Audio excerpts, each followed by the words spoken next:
विश्वव्यापी डाउन है इंस्टाग्राम। आसतु जानिबा यार सर्विसेस खबर विषय।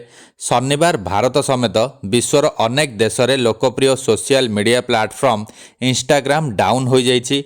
एहा फଳରେ भारत समेत समग्र विश्वर हजार हजार उपभोक्ता इंस्टाग्राम व्यवहार करिबारे समस्यार सम्मुखीन हेउछन्ति।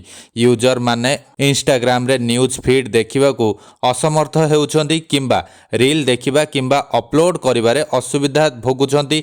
एहा व्यतीत इंस्टाग्राम रो आहुरी अनेक फीचर व्यवहार करिबारे समस्या देखा देउछि। सोशल मीडिया रे लोकमाने ए नै अभियोग करिसन्ति। ऑनलाइन अचलता बा आउटेज उपरे नजर रखुवा वेबसाइट डाउनडिटेक्टर.com कहिछि जे 29 जून 2024 दिन 12:02 रे केवल भारतरू 6500 अभियोग रिपोर्ट होइछि। यूजर माने अभियोग करिसन्ति जे सेमाने इंस्टाग्राम रो अनेक वैशिष्ट्य व्यवहार करिबारे असुविधार सम्मुखीन हेउछन्ति। 58% अर्थात अधिकांश व्यवहारकारी इंस्टाग्राम रो न्यूज फीड देखिबारे असुविधार सम्मुखीन हेउथिले।